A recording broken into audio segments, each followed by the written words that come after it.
¿Qué hubo? ¿Qué más? Hoy es 27 de octubre y decimos con el Salmo, dichoso el que teme al Señor y sigue sus caminos.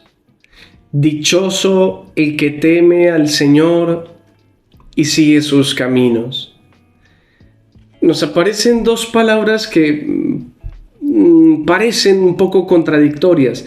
Dichoso y temor, el que teme al Señor, ¿no? ¿Cómo es posible que una persona que tiene temor pueda también al mismo tiempo ser dichosa? No dice será dichosa, no, dichosa, ahora, aquí y ahora. Y ambas cosas pueden estar al mismo tiempo cuando se descubre lo que significa vivir en el temor del Señor.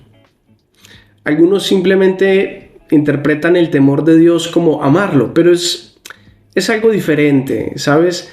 El Antiguo Testamento no simplemente nos permite entender esto como si se tratara de un sentimiento bonito para con Dios y basta. No. Ese no era el sentido que se podía captar en el Antiguo Testamento. Cuando se habla del temor de Dios, hace referencia a su grandeza, a su inmensidad, a su majestad, que yo ante Dios soy pequeñito. Debo tener una actitud humilde, reverencial. Sí, en el Nuevo Testamento Él se presenta como mi amigo, se presenta muy cercano. Ya nos llamo siervos, los llamo amigos, sí. Pero no obstante, dentro de mi corazón se mantiene un poquito esta sensación de que sigo siendo infinitamente pequeño. Y que Él es grande, es mi papá, y así como a nuestros papás, nosotros le respetamos. Fíjate que no es un temor servil, no es un miedo, no es pavor, es un miedo de respeto, de la consideración de que Él, por más de que sea mi amigo y se haga cercano a mí, sigue siendo grande, majestuoso, divino, es el Señor. Y eso hace que nosotros nos mantengamos también en su camino, como dice al final, y sigue sus caminos. Nos mantenemos en su camino porque Él, que es mucho más grande que yo, más inteligente que yo, sabe por dónde va la ruta. Yo lo sigo como un niño obediente. Muy bien, vamos a hacer lectura del Santo Evangelio según San Lucas capítulo 13, versículos 18 al 21. Dice: en aquel tiempo decía Jesús: ¿a qué es semejante el reino de Dios? ¿O a qué lo compararé? Es semejante a un grano de mostaza que un hombre toma y siembra en su huerto. Creció, se hizo un árbol y los pájaros del cielo anidaron en sus ramas. Y dijo de nuevo: ¿a qué compararé el reino de Dios? Es semejante a la levadura que una mujer tomó y metió en 3 medidas de harina hasta que todo quedó fermentado. Palabra del Señor. Gloria a ti, Señor Jesús.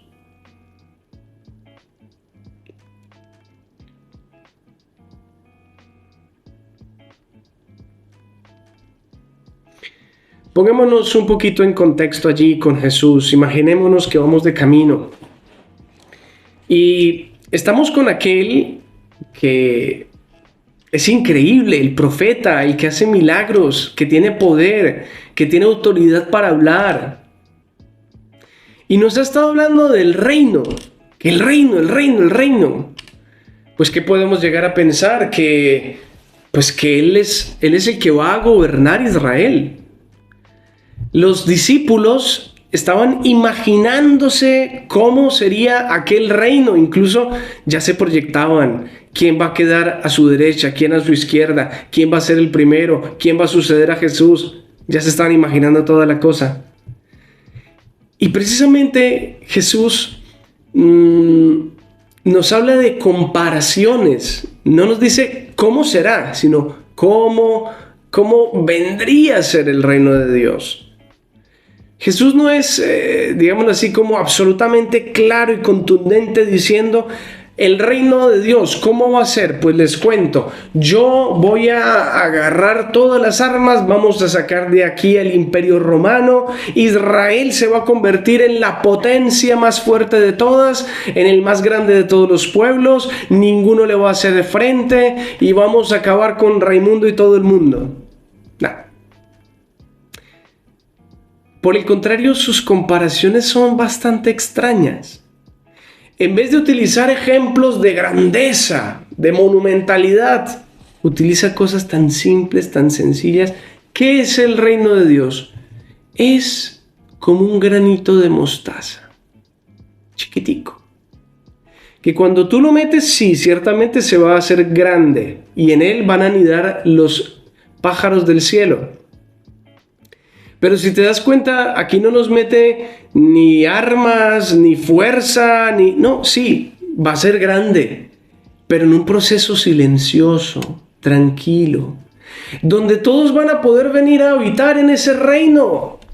No es un reino que sea, digámoslo así, como que cause miedo a los demás pueblos. No, no, no. Es más bien acogedor. Vengan todos aquí. Es el ejemplo que utiliza el Señor.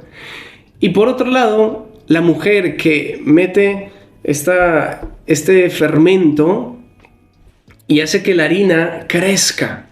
Misma historia. Sin darnos cuenta, de una forma casi invisible, hace que las cosas crezcan. Entonces digo, metiéndonos en los zapatos de los apóstoles, yo creo que estos pobres estarían perdidos. Y no solamente los apóstoles, también el pueblo, porque esto iba dirigido al pueblo. ¿Cómo así? ¿Y por qué no es claro? ¿Por qué no explica cómo va a sacar a los romanos? Yo creo que esas eran un poquito las dudas. Y a lo mejor por ahí Judas, que sí estaba muy convencido de esto, pues diría, este señor sí, tiene mucho poder y todo, pero es que, no sé, no me termina de convencer. 3 años y no me terminó de convencer. Yo creo que si yo continúo con este señor me van a matar a mí. Entonces más bien entrego al maestro, entrego a este hombre que parece un poquito loco y ya, allá él con sus cuenticos del reino de los cielos y yo más bien me salvo, Yo creo que esto es un poco lo que pensaba el pobre Judas. Pero esto es porque no es fácil de entender. El reino de Dios sigue siendo un misterio aún hoy. Han pasado siglos y sigue siendo un misterio. Las palabras de Jesús no son concluyentes, no hacen que nosotros tengamos una idea perfecta de qué es lo que significa el reino de Dios. No nos muestra imágenes contundentes de majestad, nos muestra cosas sencillas, humildes. Así es el reino de Dios. Y si tú le abres las puertas al reino de Dios, o mejor aún, si tú abres las puertas del reino de Dios y entras en el reino, te vas a sorprender. Y aquello que parecía una cosa tan insignificante, tan tonta, quizá como estamos diciendo ahorita, como un poco loca, sin fundamento, cuando abres las puertas de ese reino, descubres que es una maravilla, que es algo grande, maravilloso, espléndido. Déjate sorprender de Jesús. Pídele que te abra las puertas de su reino, para que crezca en ti el reino de Dios, para que Dios haga su voluntad en ti y que tú seas la puerta del reino para muchas otras personas y entren muchos a anidar como las aves del cielo en este reino de Dios. Yo te bendigo hoy en el nombre del Padre, del Hijo y del Espíritu Santo. Amén. Chao, chao.